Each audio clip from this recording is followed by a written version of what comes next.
Père, du Fils et du Saint-Esprit. Amen. La paix de Jésus soit dans votre maison.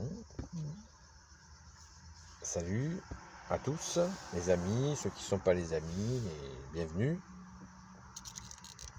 Alors, je n'ai pas trop de retour sur l'écran. Je ne sais pas si vous me voyez bien, parce qu'il y a un beau soleil. Eh bien, écoutez, ce matin,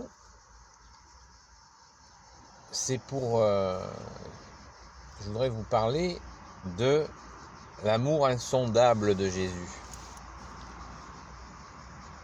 Parce qu'on se fait souvent une idée de l'amour. Donc Jésus est le soleil d'amour, le soleil de justice, ça vous le savez. Mais jusqu'où il va? Et ça, c'est très particulier. On n'a pas idée de jusqu'où peut aller l'amour de Jésus.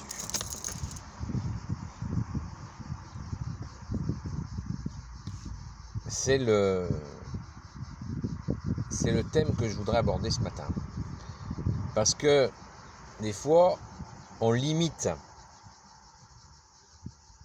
avec notre perception limitée, puisque nous sommes pécheurs, on a des perceptions limitées de l'amour de Jésus. Et ça peut, bien sûr, nos perceptions limitées de l'amour de Jésus nous gênent dans notre évolution, dans notre progression. Voilà. Parce que Jésus ne nous aime pas de façon conditionnelle. C'est pas un amour conditionnel, hein, comme un couple qui s'aime, je t'aime moi aussi. L'amour de Jésus est bien au-delà d'un amour conditionnel. Il n'y a pas de condition en fait. C'est un amour infini. Si nous agissons mal, bien sûr que ça ne lui fait pas plaisir. C'est évident. Il en souffre de nous voir nous égarer. Et il continue à nous aimer. Bien sûr, si on pousse le bouchon jusqu'à la séparation, là c'est plus possible. Mais la séparation, c'est autre chose. Hein. La séparation avec Dieu, ça s'appelle l'enfer. Hein. Donc, c'est pas de ça dont il s'agit. On peut faire des erreurs et Jésus continue à nous aimer. Ça ne veut pas dire qu'il approuve nos erreurs, mais que son amour est infini. Et je crois que nous devons essayer d'élargir l'idée qu'on se fait de l'amour de Jésus, car on la limite forcément. Et c'est fort dommage parce que on passe à côté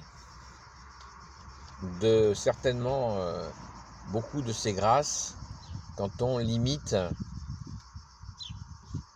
notre compréhension de son amour. C'est insondable l'amour de Jésus. Il est le don de Dieu, le don du Père, il est Dieu lui aussi, vous le savez.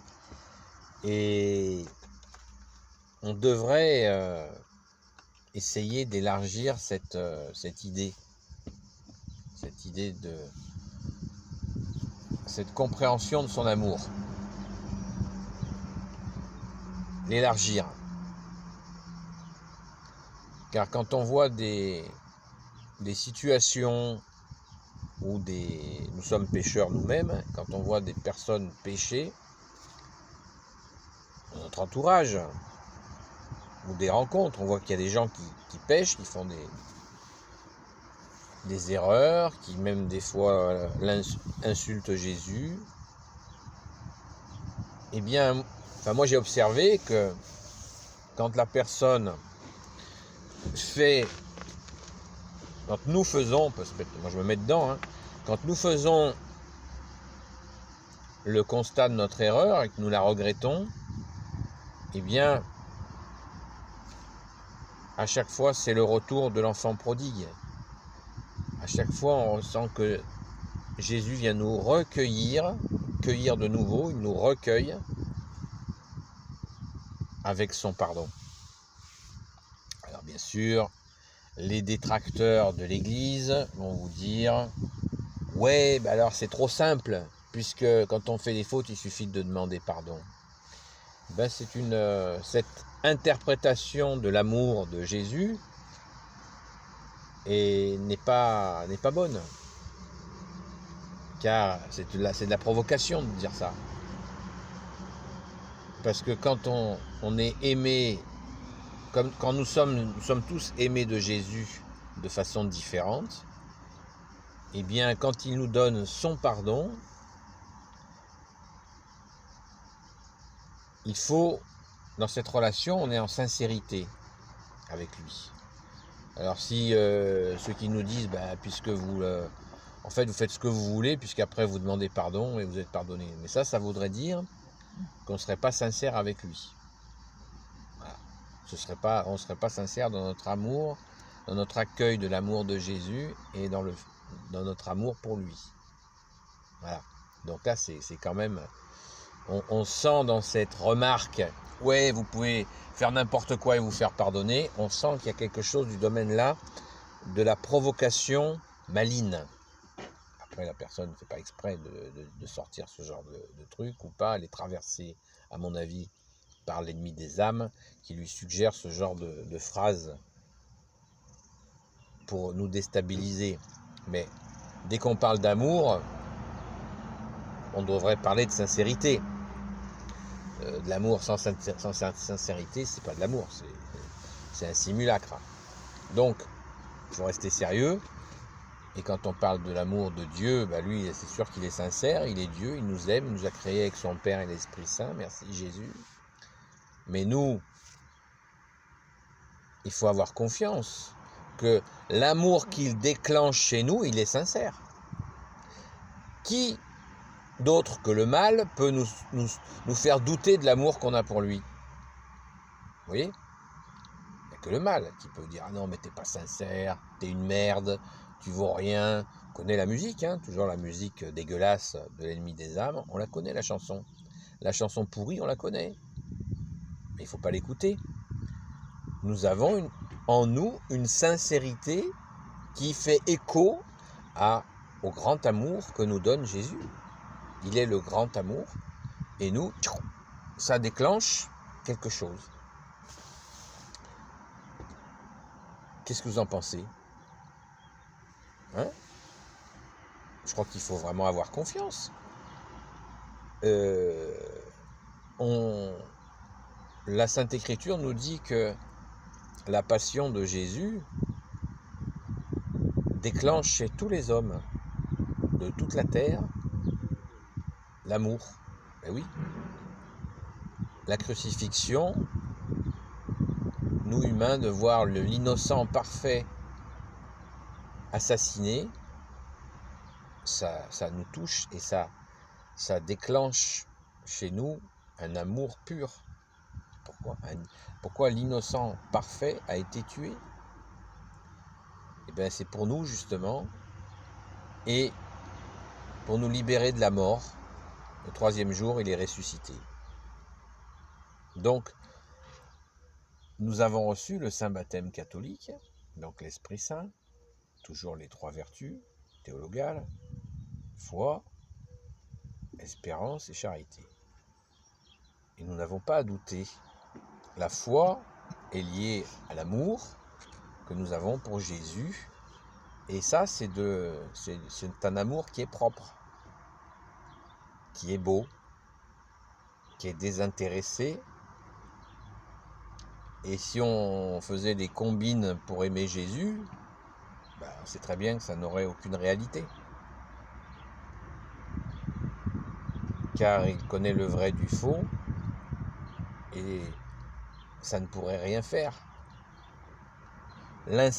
L'insincérité que nous pourrions avoir, ça n'aurait aucune forme d'action.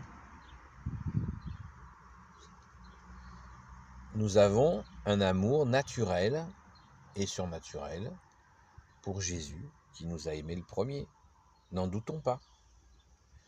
Si on en doute, eh bien, c'est qu'on écoute l'ennemi, le mauvais, comme on dit. On écoute le mauvais. Il faut éviter d'écouter le mauvais et rester. Si un jour cette pensée vous traverse, il suffit très simplement de vous mettre en prière, de dire à notre Père, dis je vous salue Marie, et de vous abandonner à lui. Donc voilà, j'ai ces pensées, pardon Jésus, je te les donne, et dans la prière, je m'abandonne. Et Jésus transformera ces pensées, cette noirceur, il les transformera en lumière, puisqu'il est la lumière.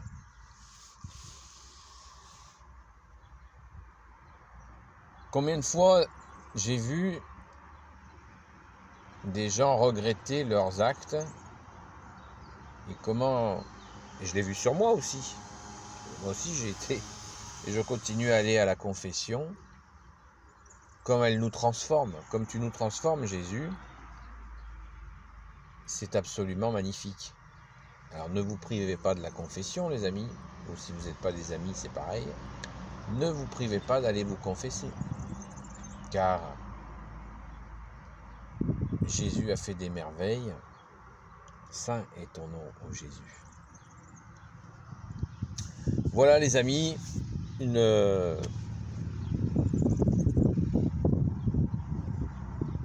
petite méditation du matin, en espérant que vous y trouverez, elle fera écho et qu'elle vous permettra de vous rapprocher un peu plus chaque jour de ce cœur à cœur avec Jésus qui nous aime tant.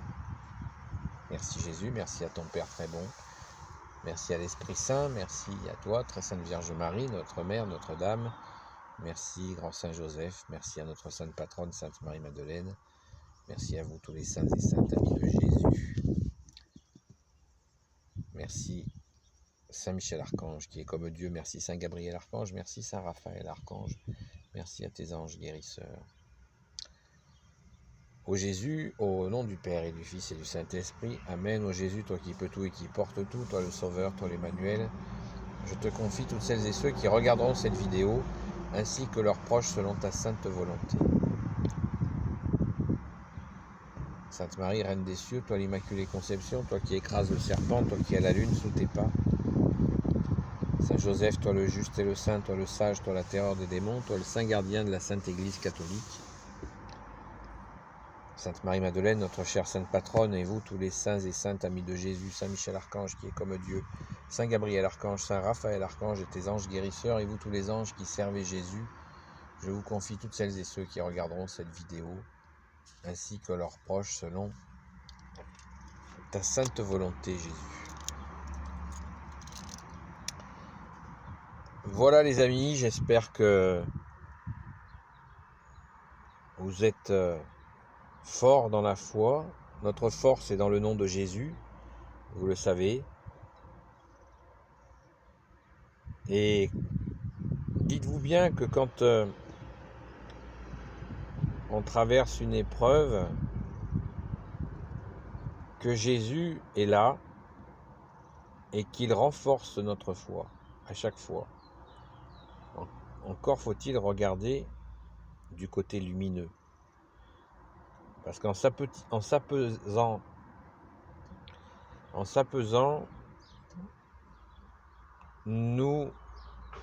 si nous fixons la partie mauvaise, nous lui donnons de l'espace. Alors qu'il faut fixer la part lumineuse. Et la part lumineuse, c'est Jésus qui est la lumière. Merci Jésus. Amen. À bientôt les amis.